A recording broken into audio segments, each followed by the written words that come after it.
Halo teman-teman kos-kosan, gimana kabar kalian? Baik-baik saja kan? Semenjak arc akrobatik Silky selesai, Abdikos merasa harus ikut mensupport dan Dadan. Sayang sekali kalau anime sebagus ini view-nya kurang banyak di Muse Indonesia, kalah dengan Tokyo Revenger. Apalagi episode ke-7 kemarin, itu adalah episode yang sangat masterpiece, tapi view-nya baru 1 juta, padahal tersedia secara gratis di Muse Indonesia. Jadi ya, mulai sekarang Abdikos akan sempatkan bahas tiap episodenya hingga tamat. Dalam membahas, Abdikos akan usahakan tidak memberikan spoiler dari manga supaya teman-teman tetap bisa menikmati menonton animenya tanpa mendapat bocoran cerita kedepannya seperti apa. Berikut review dan Dadan episode ke-8. Check it bro.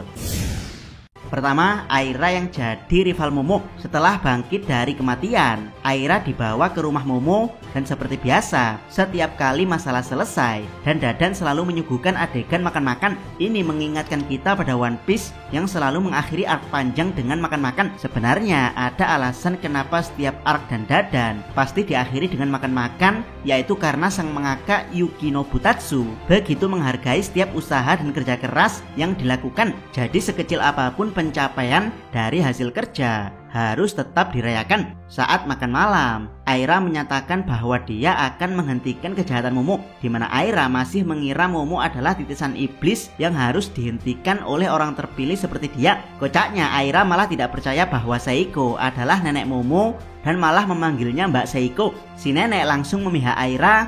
Dari sini sepertinya cinta segitiga dari Aira, Momo, dan Okarun akan terus berlanjut. Kedua, komedi kesalahpahaman. Seperti biasa, bukan dan Dadan kalau tidak dipenuhi komedi ngakak. Kali ini jokesnya adalah tentang kesalahpahaman. Awalnya Okarun ingin berlatih secara diam-diam karena selama ini dia terus-menerus diselamatkan Momo. Okarun ingin jadi cowok yang melindungi cewek, bukan cowok yang malah dilindungi cewek. Dia pun beralasan ingin mengerjakan hal penting pada Momo dan pergi meninggalkannya. Momo sendiri merasa Okarun kembali menghindarinya, tapi ya dia mencoba berpikir positive thinking tentang Okarun. Sementara Aira, meskipun dia sangat cantik, tapi dia ini sangat kolot dalam urusan percintaan. Naasnya dia mempelajari percintaan dari majalah dewasa milik ayahnya. Jadilah Aira menyatakan cinta secara vulgar pada Okarun, di mana saat Okarun sedang berlatih push up, sit up, dan squat ala Saitama, tiba-tiba Aira datang untuk berniat menciumnya. Menurut buku yang dipelajari Aira, mencium adalah bentuk pernyataan cinta. Tentu saja Okarun mengelak yang berakibat dia terjatuh menimpa Aira. Dan ya, saat itu Momo secara tidak sengaja melihat adegan tampak mesum keduanya. Walhasil Momo langsung kesal bukan main pada Okarun. Awalnya Okarun berusaha mendinginkan pikiran Momo dan Momo menolaknya. Namun ya, karena tekad untuk melindungi Momo sudah bulat, maka Okarun tetap merahasiakan hal ini meski Momo membencinya. Ketiga, kemunculan monster Godzilla. Inilah yang Abdikos suka dari dan Dadan. Separuh episode terasa indah dan ngakak dengan komedi-komedi yang disajikan.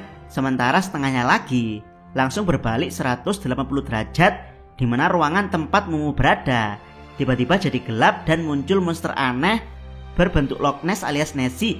Buat yang tidak paham, Nessie adalah monster purba yang mitosnya mendiami danau Skotlandia. Pecinta blok misteri seperti Enigma pasti paham dengan gemparnya monster ini di tahun 2010-an. Buat yang ketinggalan hype monster ini, Abdikos akan ceritakan sedikit. Nessie adalah monster yang berbentuk dinosaurus prasejarah, yaitu Plesiosaurus. Mitos kemunculan monster ini di danau Skotlandia dimulai sejak tahun 700-an, namun baru benar-benar dikonfirmasi pada tahun 1934 di danau Loch Ness, Skotlandia, setelah seorang dokter kandungan dari London mengambil fotonya. Makhluk itu kemudian dikenal sebagai monster Loch Ness yang diambil dari nama danau kemunculannya.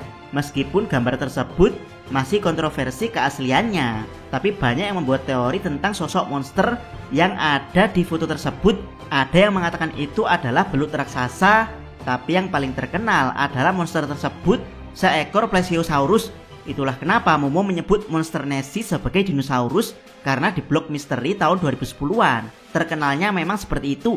Dan ya, meskipun mengambil inspirasi dari makhluk mitologi di danau Loch Ness, tapi kekuatan dari Nessie di dan Dadan terinspirasi dari Godzilla. Dimulai dari bagaimana Nessie menarik nafas lalu menyemburkan laser beam yang mirip atomic breath, menghancurkan secara brutal apapun yang dilalui laser beam tersebut. Untungnya Momo berhasil selamat dari laser beam tersebut.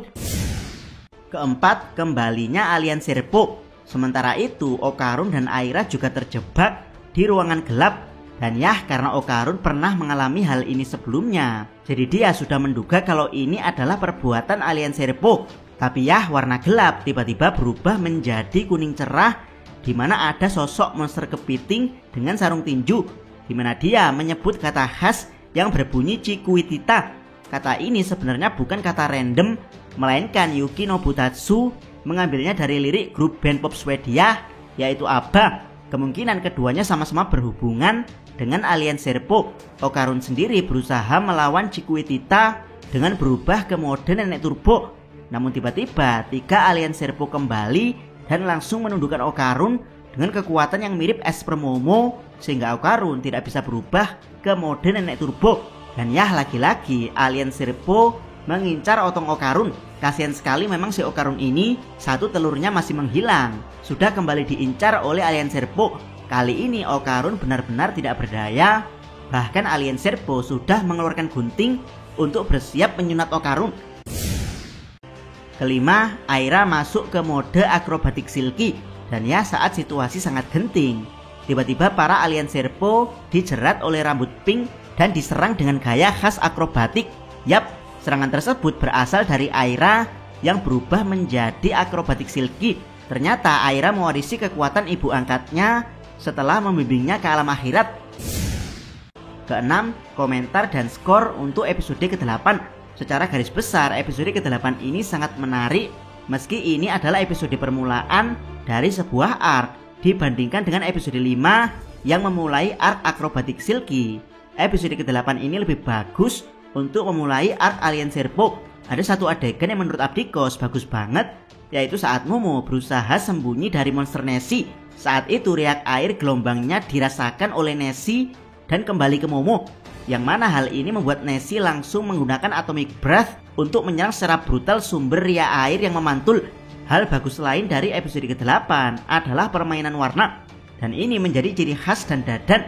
Jika sebelumnya alien Serpo punya dominasi warna biru, kali ini alien Serpo mempunyai dominasi warna kuning yang membuat mereka punya tujuan lebih jelas dan cerah. Sementara warna monster Nessie adalah hijau yang melambangkan radiasi nuklir dari uranium. Simple tapi filosofis, dengan komedi segar di awal dan pembangunan masalah yang menegangkan di paruh akhir. Episode ke-8 sukses menjadi pembuka arc yang sangat bagus. Skor 8,5/10 untuk episode ke-8 ini. Bagaimana menurut pendapat teman-teman? Silahkan tuliskan komentar kalian di bawah. Jangan lupa subscribe channel Takos dan jangan lupa share video ini. Salam Mi.